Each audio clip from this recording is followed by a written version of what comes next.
அல்லேலூயா சொல்லுவோம். அல்லேலூயா. நம்ம எடுத்தவர்கள் வாசிங்க சோத்திரம். பரிசுத்த வேதாமத்தை நாம் அப்போஸ்தலர் நடபடிகளுக்கு திருப்பிக் கொள்வோம். அப்போஸ்தலர் நடபடிகள் சோத்திரம் 10வது அதிகாரம். அப்போஸ்தலர் நடபடிகள் 10ஆம் அதிகாரம். ஒரு வேத பகுதியை கூட நாம் இந்த நாளிலே நாம் வாசிக்க கேட்க போகிறோம். 1வது வசனத்திலிருந்து 8வது வசனம் வரை நான் வாசிக்க கேட்கும். யாராவது ஒருவர் சத்தத்தை உயர்த்தி சோத்திரம். அப்போஸ்தலர் 10ஆம் அதிகாரம் 1லிருந்து 8வது வசனம் வரை நாம் வாசிப்போம்.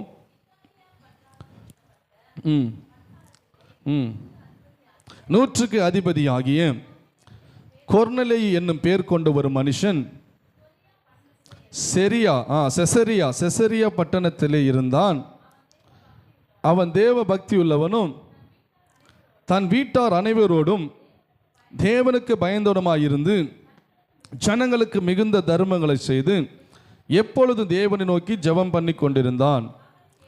ஏறக்குறைய 9ஆம் மணி நேரத்திலே தேவனுடைய தூதன் தன்னிடத்தில் வரவும் கொர்நேலியுவே என்று அழைக்கவும் பிரத்யட்சமாய் தரிசனம் கண்டு அவனை உற்று பார்த்து பயந்து, ஆண்டவரே. அப்பொழுது அவன், உன் தர்மங்களும் தேவனுக்கு நினைப்பூட்டுவதாக அவர் சந்நிதியில் வந்தெட்டினது என்றார். இப்பொழுது நீ யோப்பா பட்டணத்திற்கு மனுஷரை அனுப்பி பேதுரு என்று பேர் கொண்ட சீமோனை அழைப்பி அவன் தோல் பதறுகிறவனாகிய சீமோன் என்னும் ஒருவனிடத்தில் தங்கியிருக்கிறான். அவனுடைய வீடு கடலோரத்தில் இருக்கிறது. நீ செய்ய வேண்டியதை அவன் உனக்கு சொல்லுவான் என்றார். போன பின்பு தன் வீட்டு மனுஷர் 2 பேரையும் சேவிக்கிற போர் சேவகரில் தேவ பக்தி உள்ள ஒருவனையும் அழைத்து எல்லாவற்றையும் அவர்களுக்கு விவரித்து சொல்லி அவர்களை யோப்பா பட்டணத்துக்கு அனுப்பினார். நல்ல கவனிங்க. ஹல்லேலூயா ஸ்தோத்திரம். கர்த்தருடைய நாமம் மகிமைப்படுவதாக. இந்த வாசிக்கப்பட்ட இந்த வேத பகுதி ஒரு முக்கியமான ஒரு வேத பகுதி. இங்கே ஒரு மனிதனை குறித்து சொல்லப்பட்டிருக்கிறது.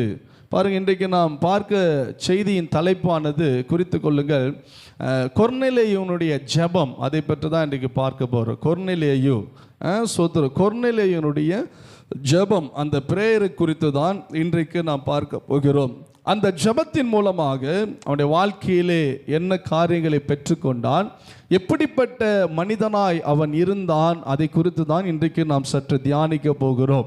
இந்த வாசிக்கப்பட்ட இந்த நடபடிகள் புஸ்தகம், அப்போஸ்தலர் நடபடிகள் 10ஆம் அதிகாரம் 1லிருந்து 8 வசனங்கள் நம்ம வாசிக்க கேட்டோம். ஒருவேளை நம்ம வாசிக்கும் போது நமக்கு புரிந்திருக்கும், இந்த கொர்நேலியு யார், அவன் எப்படிப்பட்டவனாய் இருந்தான், அவன் எந்த அதிகாரத்தில் இருந்தான், அவன் எப்படிப்பட்ட குணாதிசயங்கள் உள்ளவனாய் இருந்தான், அவனுடைய வாழ்க்கையிலே கர்த்தர் என்ன செய்தார். இந்த 8 வசனத்திலே நாம் பார்க்க முடியும். ஒருவேளை நேரம் இருந்தால் நீங்கள் பின்பாக அந்த அதிகாரம் முழுவதும் நீங்கள் வாசிக்கும் பொழுது கர்த்தர் எப்படி அவனுடைய வாழ்க்கையிலே தரிசனங்கள் மூலமாக, எப்படி அபிஷேகத்தின் மூலமாக எப்படி அவனை ரட்சித்தார் என்பது குறித்து ஒரு மிகப்பெரிய ஒரு காரியம் அங்கே சொல்லப்பட்டிருக்கு. நீங்கள் வாசித்து பாருங்கள். ஆகவே இன்றைக்கு கொர்நேலியுடைய அந்த ஜெபத்தை குறித்து, இந்த மனிதனுடைய ஜெபத்தை குறித்து, வாழ்க்கை குறித்து நாம் பார்க்க போகிறோம். அல்லேலூயா. பரிசுத்த வேதாகமத்திலே ஜெபங்களை குறித்து அநேக வேத பகுதிகள் சொல்லப்பட்டிருக்கிறது. ஜெபத்தை குறித்த முக்கியத்துவம் வேதத்திலே சொல்லப்பட்டிருக்கிறது. நிறைய ஜெபங்களை குறித்து சொல்லப்பட்டிருக்கிறது. ஜெபத்தினுடைய அவசியங்கள் பாருங்க, ஜெபத்தினுடைய மேன்மை, ஜெபத்தினுடைய அவசியம், ஜெபத்தினுடைய வல்லமை, ஜெபத்தினுடைய கிரியைகள், ஜெபத்தினுடைய விளைவுகள், ஜெபத்தினுடைய பதில்கள், இப்படி நிறைய நம்ம பார்க்கலாம்.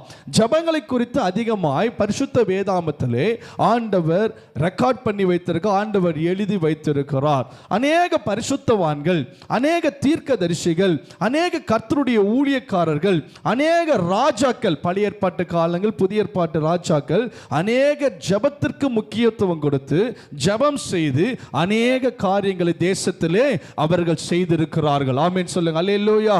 ஜெபம் இல்லை என்றால் நம்முடைய வாழ்க்கையிலே நாம் ஒன்றும் செய்ய முடியாது. ஜெபம் இல்லை என்றால் என்றால் நம்முடைய வாழ்க்கையில எந்த ஆசீர்வாதத்தையும் பெற்றுக்கொள்ள முடியாது.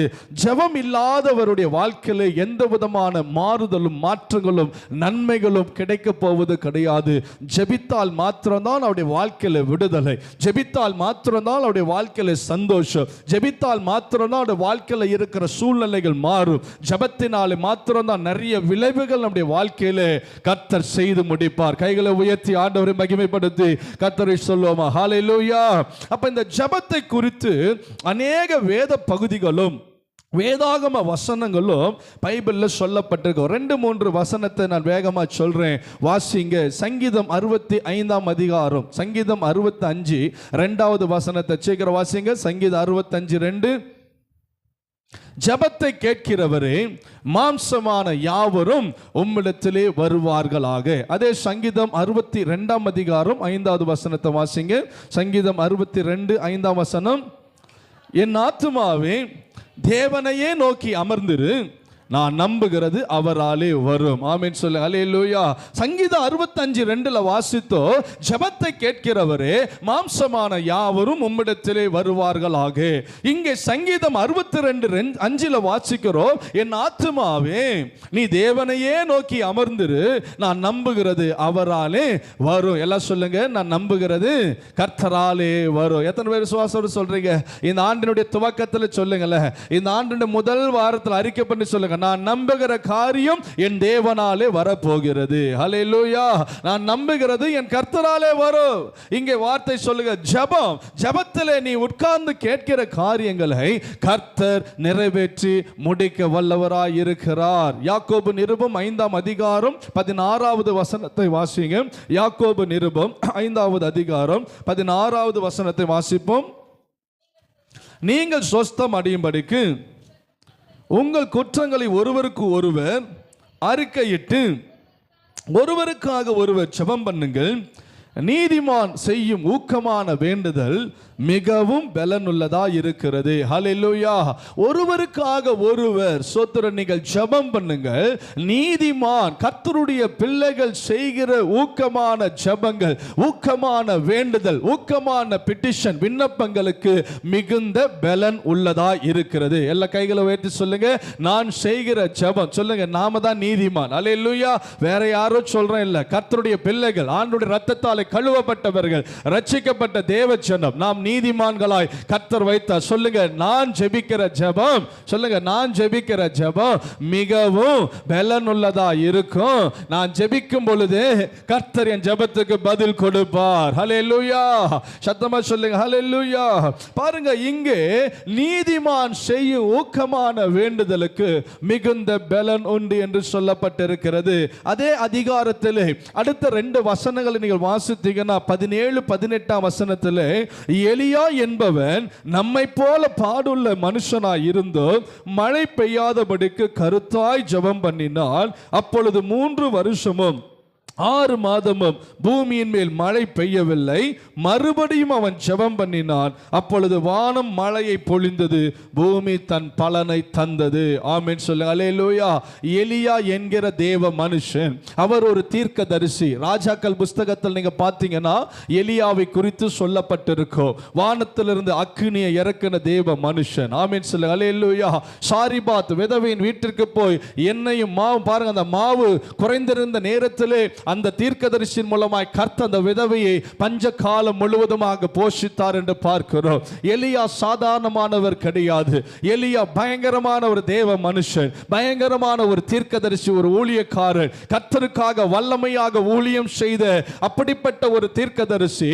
ஒரு முறை அவர் போய் நிற்கிறார், ஆகாப் என்கிற ராஜாக்கு முன்பாக போய் நிற்கிறார். என் வார்த்தை அன்றி, எல்லாரும் சொல்லுங்க, என்னுடைய, நல்லா சத்தமா சொல்லுங்க, என்னுடைய வார்த்தை அல்லாம. எத்தனை பேர் சொல்றீங்க என் வார்த்தைக்கு வல்லமை இருக்குது? உங்க வார்த்தைக்கு வல்லமை இருக்கா இல்லையா? ஒருவேளை நான் சொன்னா நடக்குமான்னு நினைக்காதீங்க. நீங்க என்ன சொல்றீங்களோ அதை கர்த்தர் நிறைவேற்றுவார். அல்லேலூயா. நீ என்ன கன்ஃபெஷன் பண்றியோ, என்ன உன் நாவினால் அறிக்கை பண்ணுகிறாயோ, அந்த அறிக்கையை தேவன் அங்கீகரிப்பார். அல்லேலூயா. இங்கே வார்த்தை சொல்லுகிற எலியா போய் நிற்கிறார், ராஜாவை பார்த்து சொல்லுகிறார், ஏன் வார்த்தை அல்லாமல் இந்த தேசத்துல மழை வராது. இன்னைக்கு யாராவது தைரியமா போய் சொல்ல முடியுமா? அந்த கட்ஸ் யாருக்காவது இருக்கா?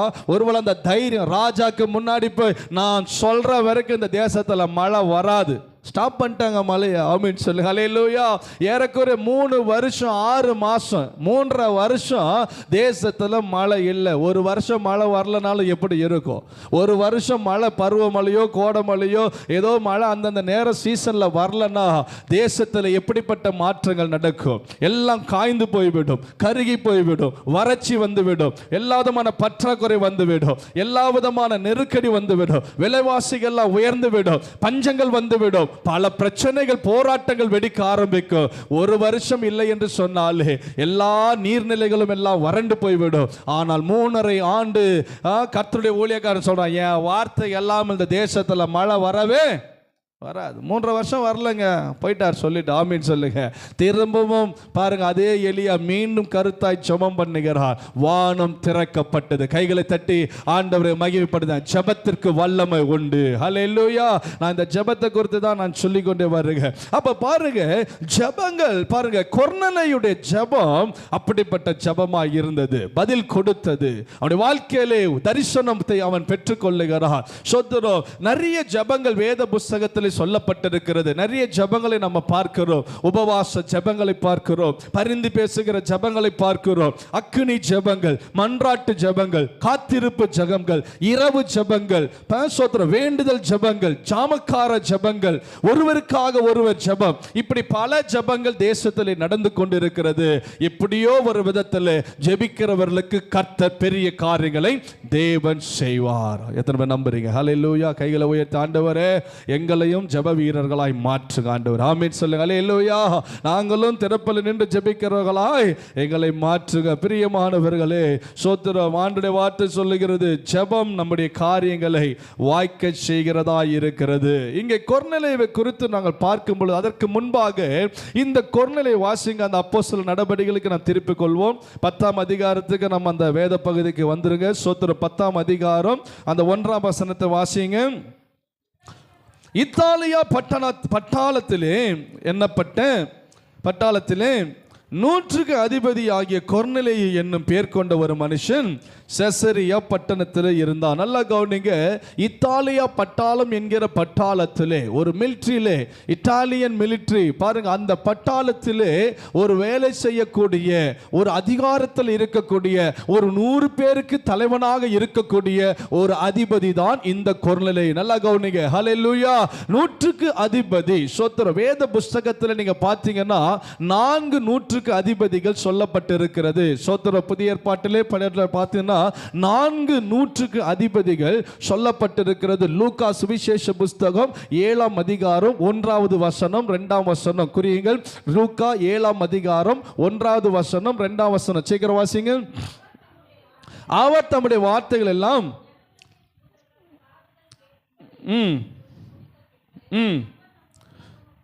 போனார்.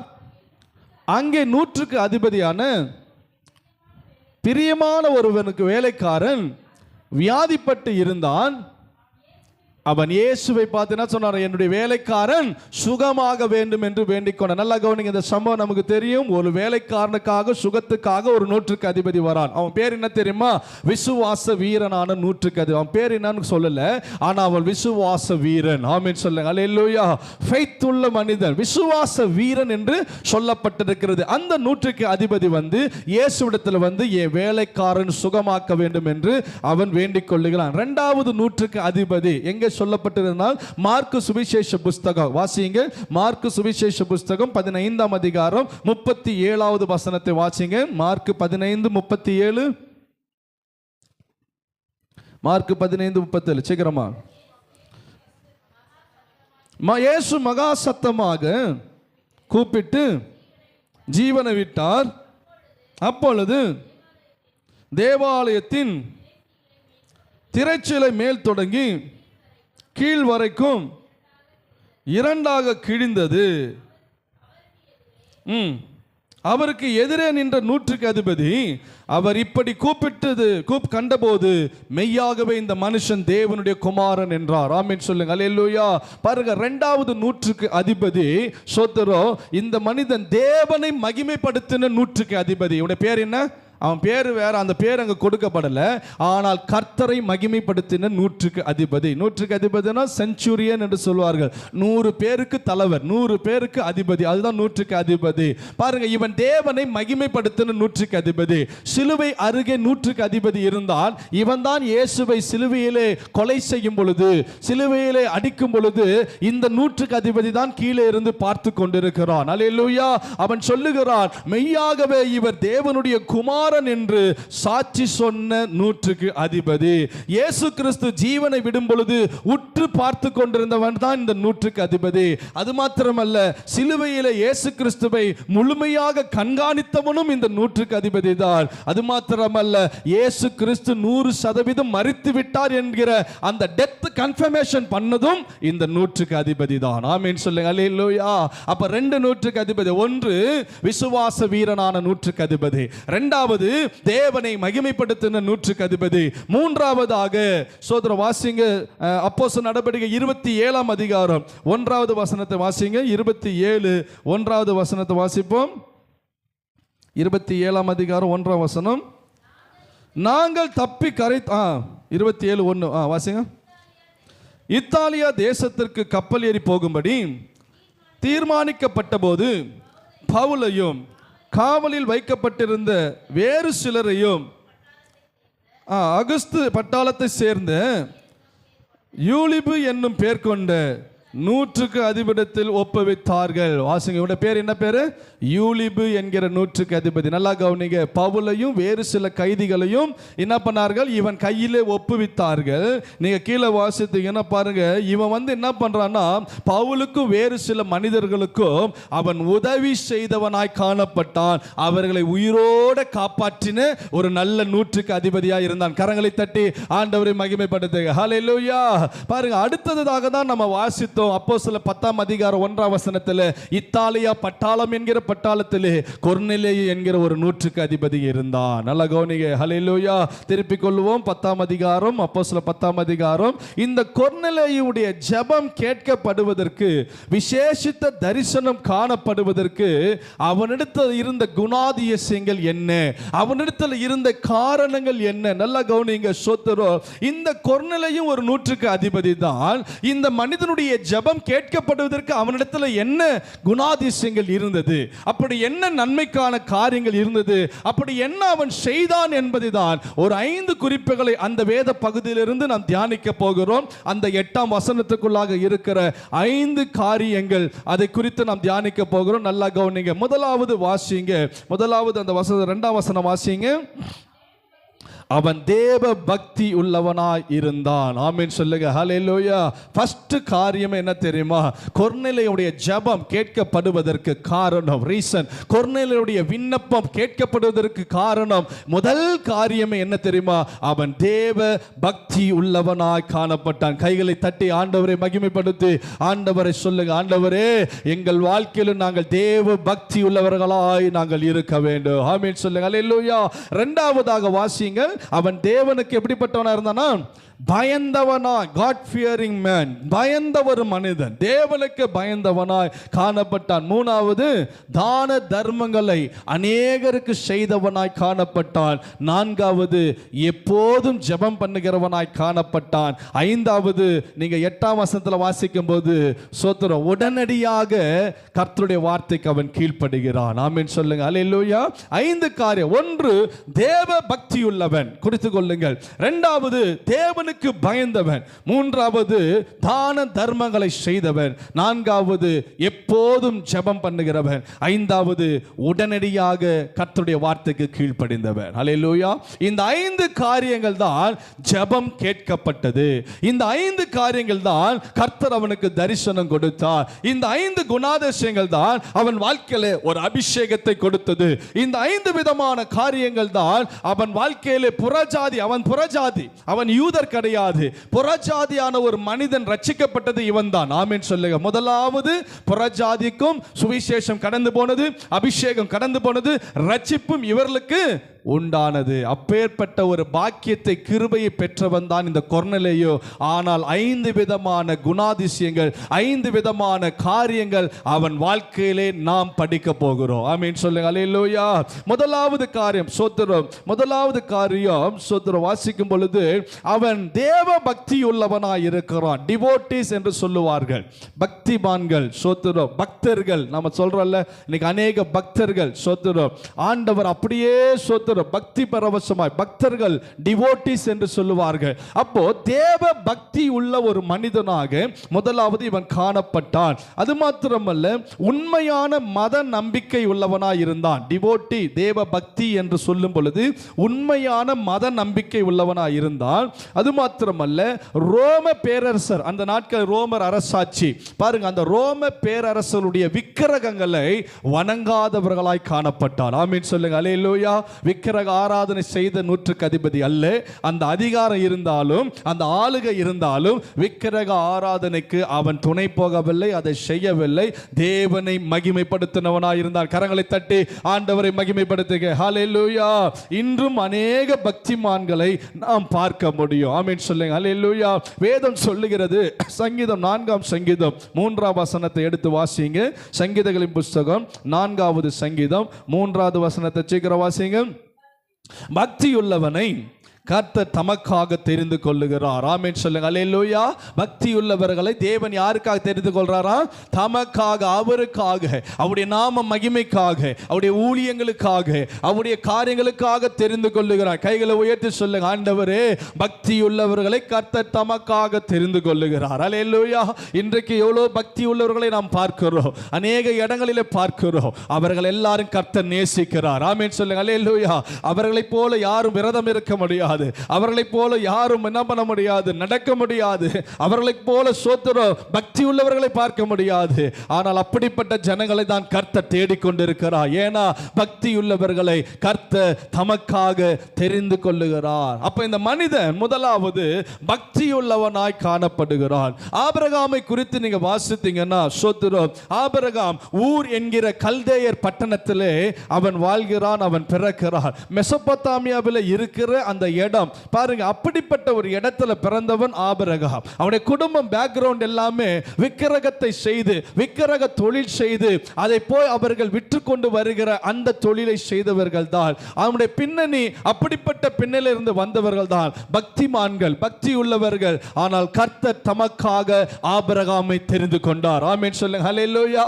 இந்த ஆபிரகாமை தெரிந்து கொண்டு, நீ என்னுடைய வேலையை செய்ய வேண்டும், உன் மூலமாக நான் மகிமைப்பட வேண்டும், உன்னை பெரிய ஜாதியா நான் மாற்ற வேண்டும் என்று சொல்லி ஆபிரகாமை கர்த்தர் தெரிந்து கொண்டு தம்முடைய வல்லமையை விளங்க பண்ணினார். ஆமென் சொல்லுங்க. அல்லேலூயா. அதே போலதான் நம்மையும் ஒரு காலத்தில் ஒருவேளை எங்கேயோ ஒரு இடத்துல கடந்தோம், எங்கேயோ பக்தி மார்க்கத்தில் கடந்திருப்போம், ஆண்டவர் அறியாமல் வாழ்ந்திருந்திருப்போம், ஆண்டவர் அறியாத பின்னணியில வந்திருப்போம். ஆனால் ஒரு காலத்தில் ஆண்டவராக இயேசு கிறிஸ்து நம்மையும் தேடி வந்து அவருக்காக நம்மை தெரிந்து கொண்டு ரட்சித்தார். கைகளை தட்டி ஆண்டவரை மகிமைப்படுத்துங்க. ஆண்டவரே, எங்களை நீ தெரிந்து கொண்டதுக்காக உமக்கு நன்றி. ஹல்லேலூயா. அப்ப முதல் குவாலிஃபிகேஷன் கொர்நேலியுவுக்கு, அவன் தேவ பக்தி உள்ளவனாய் காணப்பட்டான். இரண்டாவது வாசிங்க, இரண்டாவது அப்போஸ்தலர் 10ஆம் அதிகாரம் அந்த 2ஆம் வசனத்தை வாசிங்க. அவன் தேவ பக்தி உள்ளவனும், நல்லா கவனிங்க, தன் வீட்டார் அனைவரோடும் கூட தேவனுக்கு பயந்தவனாயிருந்தான். நல்லா கவனிங்க, அந்த வார்த்தைகள் குறித்துக்கொள், அண்டர்லைன் பண்ணுங்க. தன் வீட்டார் அனைவரோடும் கூட. ஹல்லேலூயா. நான் மாத்திரம் ரட்சிக்கப்பட்டால் போதாது, நான் மாத்திரம் சபைக்கு போனால் போதாது, நான் மாத்திரம் ஆண்டவரை தெரிந்து கொண்டால் போதாது. என் வீட்டார் அனைவரும் கர்த்தரை தெரிந்து கொள்ள வேண்டும். என் உறவுகள், சொந்தங்கள், நண்பர்கள், சோத்திர ஊரார் அனைவரும் கிறிஸ்துவின் அண்டையிலே வர வேண்டும். பாருங்க, வார்த்தை சொல்லுகிறது, தன் வீட்டார் அனைவரோடும் கூட தேவனுக்கு பயந்தவனா இருந்தார். கைகளை தட்டி ஆண்டவரை மகிமைப்படுத்துங்க. ஹல்லேலூயா. குடும்பமாய் கர்த்தருக்கு பயந்தவர்கள், குடும்பமாய் கர்த்தரை தேடினவர்கள், குடும்பமாய் கர்த்தரை ஆராதித்தவர்கள், குடும்பமாய் கர்த்தரை கனப்படுத்தினவர்கள். யோசுவா சொல்லுகிறார், சோத்திரம், நானும் என் வீட்டாருமோ வென்றால் கர்த்தரையே சேவிப்போ. ஹல்லேலூயா. இன்றைக்கு தனிப்பட்ட விதத்திலே நாம் ஆராதித்துக் கொண்டிருக்க கூடாது. ஒருவேளை இன்றைக்கு அநேக ரட்சிக்கப்பட்ட பிள்ளைகளை கூட, ரட்சிக்கப்பட்ட குடும்பமே கூட ரட்சிக்கப்பட்டு ஞானஸ்நானம் எடுத்திருக்கிற அநேகர் கூட இன்றைக்கு குடும்பமாய் சபைக்கு வருவது கிடையாது. ஆமென் சொல்லுங்க. அல்லேலூயா. கணவன் வந்தால் மனைவி வருவதில்லை, மனைவி வந்தால் கணவன் வருவதில்லை, அவர்கள் வந்தால் பிள்ளைகள் வருவது கிடையாது. அப்படிப்பட்டவர்களாய் நாம் இருக்கக்கூடாது. இந்த புதிய ஆண்டில் ஒரு காரியத்தை தீர்மானித்துக் கொள்ளுங்கள். குடும்பமாய் கர்த்தரை நான் மகிமைப்படுத்த வேண்டும். ஹல்லேலூயா. தேவனுக்கு பயந்தவனாய் அவன் காணப்பட்டான். அப்ப கொர்நேலியுடைய வாழ்க்கையில நாம் கற்றுக்கொள்ள வேண்டிய காரியம், முதலாவது அவன் தேவ பக்தி உள்ளவனாய் இருந்தான். நாமும் தேவ பக்தி உள்ளவனாய் இருக்க வேண்டும். இரண்டாவது தேவனுக்கு பயந்தவனாய் காணப்பட்டான். அவன் மாத்திரம் அல்ல, அவன் முழு குடும்பத்தையுமே, சொந்த பந்த உற்ற உறவு, மனைவி, பிள்ளைகள், நண்பர்கள் எல்லாம் சேர்த்து கர்த்தரை பயந்தவனாய் காணப்பட்டான். ஆமென் சொல்லுங்க. அல்லேலூயா. சொல்லுங்க அல்லேலூயா. பிரியமான கர்த்தருடைய பிள்ளைகளே, முழு குடும்பத்தையும் கர்த்தர் நேசிக்கிறார். தேவன் பாருங்க, முதலாவது குடும்பத்தை தான் கர்த்தர் கட்டி எழுப்பினார். ஆதாமை கர்த்தர் உண்டாக்கி, அந்த ஆதாமுக்கு ஏற்ற துணை ஏவாளை உருவாக்கி ஒரு குடும்பத்தை தான் முதலாவது கர்த்தர் ஏற்படுத்தினார். ஆமென் சொல்லுங்க. அல்லேலூயா. குடும்பத்தை ஆண்டவர் நேசிக்கிறாருங்க. அப்ப நாம குடும்பமாய் கர்த்தரை ஆராதிக்க வரணும். சபைக்கு வரும் பொழுது எங்கே போனாலும் குடும்பமாய் நானும் என் வீட்டாரும் என் பிள்ளைகளுமாய் சேர்ந்து கர்த்தரை ஆராதிக்கணும். ஆமென் சொல்லுங்க. அல்லேலூயா. பல கடினங்கள் வரலாம், பல சோதனைகள் வரலாம், பல சூழ்நிலை சாதகமாக கூட இல்லாமல் இருக்கலாம். ஆனால் அதன் மத்தியிலும் கூட நீங்கள் கர்த்தரை குடும்பமாய் தேடி பாருங்கள். அதனுடைய ஆசீர்வாதத்தை, அதனுடைய பலனை கண்டிப்பா கர்த்தர் உங்கள் குடும்பத்துக்கு கொடுப்பார். ஆமென் சொல்லுங்க. அல்லேலூயா. சத்தமா சொல்லுங்க. அல்லேலூயா. அப்ப முழு குடும்பத்தையும் அவன் தேவனுக்கு பயந்தவனாய் அவன் காணப்பட்டான் என்று சொல்லப்பட்டிருக்கிறது. யோபு 1:8 வாசித்தீங்கன்னா, உத்தமனும் சன்மார்க்கனும் நீதிமானும் பொல்லாப்புக்கு விலகரனுமாகிய என் தாசனாகிய யோபு என்று கர்த்தர் சொல்லுகிறார். தேவனுக்கு என்ன பண்ணானா, பயந்தவனாய் காணப்பட்டான் யோபு. அவன் வாழ்க்கையில் நடந்த சூழ்நிலை நமக்கு தெரியும். கைவிடப்பட்ட நிலைமையில கூட கர்த்தர் அவனை உயர்த்தினார். அல்லேலூயா.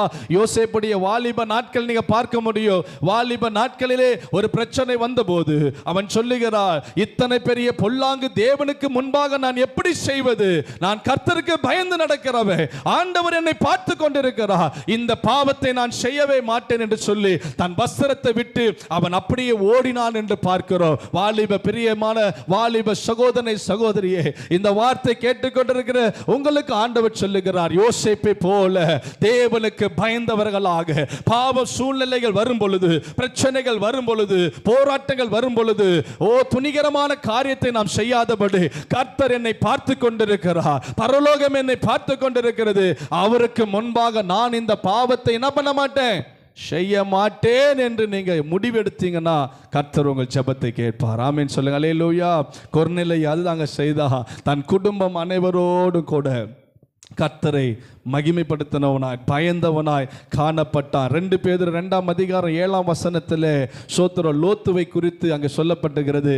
அவன் தேவனுக்கு பயந்தவனாய் இருந்தான், நீதிமானாய் காணப்பட்டான். பாருங்க, லோத்து நீதிமானாய் இருந்ததுனால தான் லோத்துவை தேவன் என்ன பண்ணல, அழிக்கல, அவன் குடும்பத்தை அழிக்கல, சான்ஸ் கொடுக்கிறார். எப்பா, நீ நீதிமானா இருக்கிற, தேவனுக்கு பயந்தவனா இருக்கிற, பரவாயில்ல, உனக்கு ஒரு வாய்ப்பு கொடுக்கிறேன், இந்த பட்டணத்தை நான் அழிக்க போகிறேன், நீ சீக்கிரம் போயிடுன்னு சொல்றாரு. ஒரு வாய்ப்பு கொடுக்கிறார். எப்ப தெரியுமா? தேவனுக்கு பயந்தவனாய் இருந்ததனால. ஆமென் சொல்லுங்க. அல்லேலூயா. பாருங்க, யோபு பயந்தான், கர்த்தர் அவனை இக்கட்டிலிருந்து பாதுகாத்தார். யோசேப்பு பயந்தான், பாவத்திலிருந்து விடுதலை ஆக்கினார். இங்கே லோத்து பயந்தான், கர்த்தர் அழிவிலிருந்து பாதுகாத்தார். சோத்திர நோவா கர்த்தருக்கு பயந்தார், பேழையை கர்த்தர் கொடுத்து அவனை பாதுகாத்தார், குடும்பத்தை பாதுகாத்தார். நிறைய சொல்லினே போகலாம். கர்த்தருக்கு பயப்படுகிறவளாய் நாம் இருக்கணும். ஆமென் சொல்லுங்க. அல்லேலூயா. இரண்டாவது என்ன? தேவனுக்கு பயந்தவனாய் இருந்தான். மூன்றாவது அந்த வசனத்தில் வாசிக்க, சோத்திரம், தான தர்மங்களை என்ன பண்றானா, செய்கிறவனாய் இருந்தான். கொர்நேலியு எப்படிப்பட்டவனா இருந்தானா சொல்லுங்களேன், எப்படிப்பட்டவனா இருந்தான்? தான தர்மங்களை செய்கிறவனா இருந்தான். வசனம் சொல்லுகிறது, நீதிமொழிகள் 19 எடுத்து வாசிங்க. நீதிமொழிகள் 19:17. ஏழைக்கு இறங்குகிறவன் கர்த்தருக்கு கடன் கொடுக்கிறான், அவன் கொடுத்ததை கர்த்தர் அவனுக்கு திரும்ப கொடுப்பா. ஏழைக்கு இறங்குகிறவர்கள் சோத்திரம் கர்த்தருக்கு கடன் கொடுக்கிறார்கள். ஆமென். அப்போ இந்த தான தர்மங்களை அவன் செய்யறான். பாருங்கள, சங்கீதம் 41:1 வாசிங்க. சங்கீதம் 41:1 இப்படியா போடப்பட்டிருக்கிறது, சிறுமைப்பட்டவன் மேல் சிந்தையுள்ளவர்கள் பாக்கியவான்கள், தீங்கு நாளில் கர்த்தர் அவனை விடுவிப்பார் என்று சொல்லப்பட்டிருக்கிற பிரியமான தேவ பிள்ளைகளே, சோத்திரம், தான தர்மங்களை அதிகமாக செய்கிற ஒரு மனிதனாய் காணப்பட்டான். பாருங்க, அவன் போஸ்டிங் என்ன தெரியுமா? 100 பேர் அவனுக்கு கீழே இருக்கிறான். ஒரு பெரிய ஸ்தானம், ஒரு மிலிட்ரியில் இருக்கிறவன், ஒரு இராணுவ தளபதியை போல இருக்கிறவன். அப்படிப்பட்டவனுக்குள்ள பாருங்க, அவன் வாழ்க்கையில் நீங்கள் பார்த்தீங்கன்னா பக்தி உள்ளவனாய் இருந்தான், தேவனுக்கு பயந்தவனாய் இருந்தான், தான தர்மங்கள் அநேகருக்கு செய்கிறவனாய் இருந்தான். ஆமீன் சொல்லுங்க, அல்லேலூயா. 4வதாக அவனை குறித்து சொல்லுகிற அந்த வசனத்தை வாசிங்க. எப்போதும் ஜெபம் பண்ணி கொண்டிருக்கிறவனாக இருந்தான். கண்டினியூஸ்லி பிரேயர், எப்போதும் ஜெபம். நினைச்சு பாருங்களேன், எவ்வளோ பேர் ஸ்தானத்தில் அவன் இருக்கிறான். அவனால் அப்படி ஜெபம் பண்ணியிருக்க முடியுமா? கண்டினியூ ஜெபம் பண்ணிக்க முடியும். நேரம் கிடைக்கும் போதெல்லாம் அவன் தேவனை நோக்கி பார்க்கிறவன். ஆமீன் சொல்ல, அல்லேலூயா. அதிகாரத்தில் இருக்கிறான், ஆளுகள் இருக்கிறான், 100 பேருக்கு தலைமையிடத்தில் இருக்கிறான். ஆனால் அவனுக்குள்ள பாருங்க ஜெப ஆவி அவனுக்குள்ள இருந்தது. அல்லேலூயா.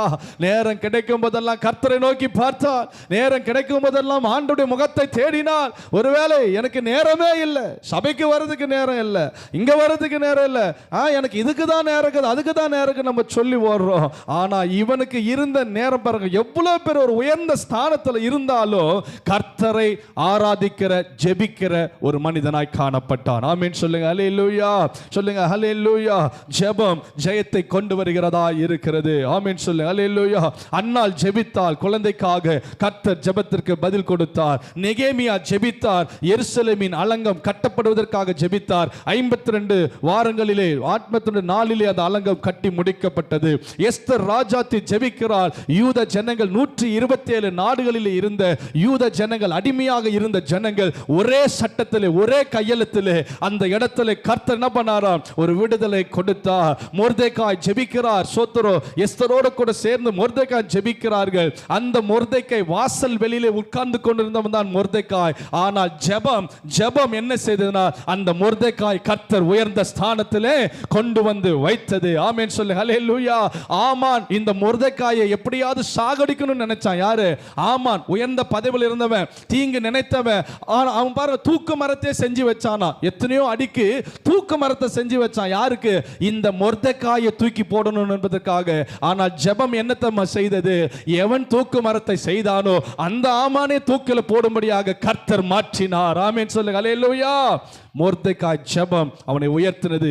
யாக்கோபு இரவெல்லாம் ஜெபம் பண்ணினார், கர்த்தரிடத்திலிருந்து ஆசீர்வாதத்தை பெற்றுக்கொண்டார். ஆபிரகாம் ஜெபிக்கிறார், ஆண்டவரே இந்த இத்தனை நீதிமான்கள் இருந்தால் அழிக்க மாட்டீரோ என்று அவன் ஜெபிக்கிறான். கர்த்தர் அந்த பட்டணத்தை பாதுகாக்கிறார். ஆமென் சொல்லுங்க, அல்லேலூயா. பவுலும் சீலாவும் நடுராத்திரி சிறைச்சாலையிலே சோத்திரம் ஜெபிக்கிறார்கள். சிறைச்சாலை அஸ்திபாரங்கள் குலுங்கினது. நிறைய சொல்லினே போகலாம். ஜெபிக்கிறவர்கள் ஜெயத்தை பெற்றுக்கொண்டார்கள். இன்னைக்கு ஒருவேளை எத்தனை பேர் சொல்ல முடியும், ஆண்டவரே நாங்களும் ஜெபிக்கிறவர்களா எங்களை மாற்றுங்க. எப்போதும் ஜெபம் பண்ணி கொண்டிருந்தான் கொர்நேலியு. 4 காரியத்தை சொன்னேன். முதலாவது ஃபர்ஸ்ட் என்ன? கொர்நேலியுடைய ஜெபம் எப்படிப்பட்டவனா இருந்தான்? முதல்ல தேவ பக்தி உள்ளவனாய் இருந்தான். இரண்டாவது தேவனுக்கு பயப்படுகிறவனாய் இருந்தான். மூன்றாவது தான தர்மங்களை செய்கிறவனாய் இருந்தான். நாலாவது எப்போதும் ஜெபிக்கிறவனாய் அவன் காணப்பட்டான். சோதரர் ஐந்தாவது, கடைசியாக ஐந்தாவது சோதரர் 8ஆம் வசனத்தை வாசிங்க. அப்போஸ்தலர் 10:8, 10ஆம் அதிகாரம் 8வது வசனம். எல்லாவற்றையும் அவர்களுக்கு அறிவித்து அவர்களை யோப்பா பட்டணத்திற்கு என்ன பண்ணாராம்? அனுப்பி பாருங்க, எல்லாவற்றையும் அவர்களுக்கு விவரித்து சொல்லி அவர்களை யோப்பா பட்டணத்திற்கு உடனடியாக அனுப்பினான். ஆமென் சொல்லுங்க, அல்லேலூயா. பாருங்க, இப்படிப்பட்ட ஒரு குணாதிசயம் உள்ள ஒரு மனிதனாய் இருந்தான். ஆமென் சொல்லுங்க, அல்லேலூயா. ஆண்டவர் சொல்றாரு பாருங்களேன், இவனுக்கு ஜெபம் பண்ணி கொண்டிருக்கிற நேரத்தில் ஆண்டவர் தரிசனம் கொடுக்கிறார். இப்பொழுது நீ யோப்பா பட்டணத்திற்கு மனுஷனை அனுப்பி பேதுரு என்னும் பேர் கொண்ட சீமோனை அழைப்பி அவன் தோல் பதறிடுகிறவன் ஆகிய சீமோன் என்னும் ஒருவனிடத்தில் தங்கி இருக்கிறான். அவன் வீடு கடலோரத்தில் இருக்கிறது. நீ செய்ய வேண்டியதை அவன் உனக்கு சொல்லுவான் என்றான். ஆமென் சொல்லுங்க, அல்லேலூயா. ஆண்டவர் பேசுறாரு. வீச்சு ஓரத்தில், கடற்கரை ஓரத்தில் அங்க சீமோன் பேதுரு ஒருத்தர் இருக்கிற, தோல் 17 வீட்டில் தங்கி இருக்கிறான். அந்த பேதுரு சீசனை நீ கூப்பிடு, அவன் வந்து நீ என்ன செய்யணும்னு அவர் உனக்கு சொல்லுவாரு. ஆமென் சொல்லுங்க, அல்லேலூயா. உடனடியாகவே இம்மிடியேட்டா அவன் என்ன பண்றான்? 2 பேரை கூப்பிடுறான். அதுல விசேஷித்த ஆவி உள்ளவனை கூப்பிடுறான். கூப்பிடுறான், ஞானம் உள்ளவனை கூப்பிடுறான், அவனுக்கு காரியத்தை எடுத்து சொல்றான். அங்க போங்க, இந்த இடத்துக்கு போங்க, பேதுரு என்கிற மனிதனை கொண்டு வாங்க சொல்லி உடனடியாக அனுப்புகிறான். ஆமீன் சொல்லுங்க. அல்லேலூயா. அப்ப அஞ்சாவது குணாதிசயம் என்னன்னா, கீழ்ப்படிதல் அவனுக்குள்ள இருந்தது. ஆமீன் சொல்லுங்க. அல்லேலூயா. அவங்க என்ன சொல்றது, நான் என்ன கேக்குது, சோத்திரம், நான் ஆள் அனுப்புறதா, சோத்திரம், பாருங்க நான் எவ்வளவு பேர் அதிபதி, எவ்வளவு பேர் ராணுவ தளபதி, அப்பெல்லாம் பெருமை. கீழ்ப்படிந்தான். ஆமீன் சொல்லுங்க. வசனம் சொல்லுகிறது, வாசிங்க. 1 சாமுவேல் 15ஆம் அதிகாரம் 22ஆம் வசனத்தில் வாசிப்போம். 1 சாமுவேல் 15ஆம் அதிகாரம் 22வது வசனத்தில் சொல்லப்பட்டிருக்கிறது. வாசிப்போம்.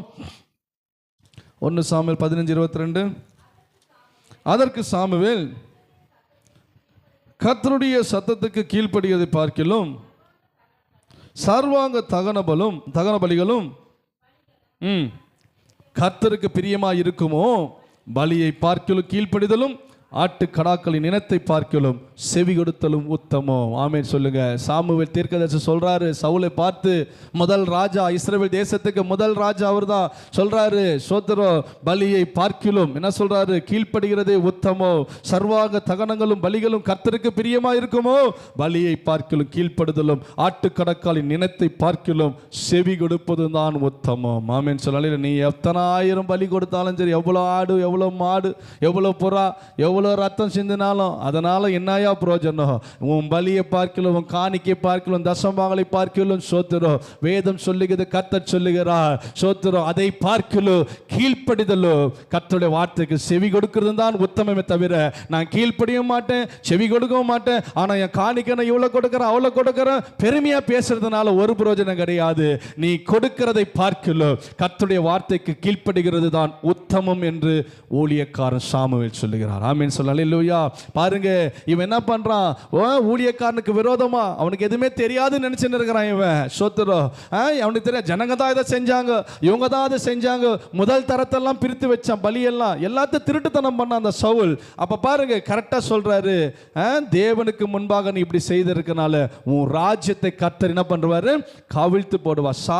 சவுலை தள்ளி அந்த ஸ்தானத்துக்கு தாவீதை கொண்டு வந்து கர்த்தர் வைத்தார். ஆமென் சொல்லுங்க. அல்லேலூயா. பிரியமான தேவ சென்னைகளே, பாருங்க, ஆண்டுடைய வார்த்தைக்கு நாம் என்ன பண்ணோம், கீழ்ப்படுகிறவளா இருக்கிறோம். சோத்திரம். அப்ப அந்த கொர்நேலியுடைய வாழ்க்கையில அவன் ஜெபம் கேட்கப்பட்டதுக்கு சோத்திரம் காரணம், அவனுடைய ஜெபம் கேட்கப்பட்டதுக்கு காரணம் என்ன தெரியுமா?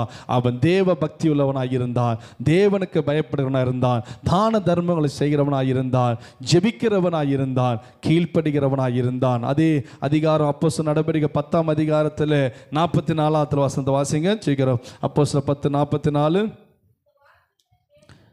இந்த வார்த்தை நல்லா கவனிங்க. இந்த வார்த்தைகளை பேதுரு பேசிக் கொண்டிருக்கும் போது வசனத்தை கேட்டவர்களில் யாவர் மேலும் பரிசுத்த ஆவியானவர் இறங்கினார். ஆமென் சொல்ல. அல்லேலூயா. இதுக்கு முன்னாடி நீங்க வாசிங்கன்னா ஒரு சுவிசேஷமே போது. பேதுரு பாருங்க, அவங்க யூதர்கள், பாருங்க, யூதர்களுக்கு தான் அபிஷேகம், யூதர்கள் தான் ரட்சிப்பு, யூதருக்கு தான் எல்லாமே ஆண்டவர் வச்சிருந்தார். புறஜாதிகளுக்கெல்லாம் இந்த அந்த ரட்சிப்பெல்லாம் கிடையாது, நமக்கெல்லாம் ரட்சிப்பே கிடையாது. யாருக்கு? யூதர்களுக்கு தான் இயேசு வந்தார். ஆனால் பாருங்க, அவர்கள் அவரை நிராகரித்ததுனாலே புறஜாதியாக இருக்கிற நமக்கும் இந்த விலையேறப்பட்ட ரட்சிப்பு கிடைத்தது. ஆமென் சொல்ல. அல்லேலூயா. நம்மளாம் இந்த பைபிளை தூக்குறதுக்கு தகுதியே கிடையாது, நம்மளாம் இதை சுமக்கிறதுக்கும் நமக்கு, ஏன்னா இது யூதர்கள் மாத்திரம்தான், அவர்களுக்கு சொந்தமான தேவன் அவர்கள். ஆனா இன்னமும் யூதர்கள் என்ன பண்ணல, இயேசுவை மேசியாவாக இன்னமும் ஏற்றுக்கொள்ளல, இன்னும் மேசியா வருவார்னு காத்து நிற்கிறாங்க இந்த நிமிஷம் வரைக்கும். ஆமென் சொல்ல. அல்லேலூயா.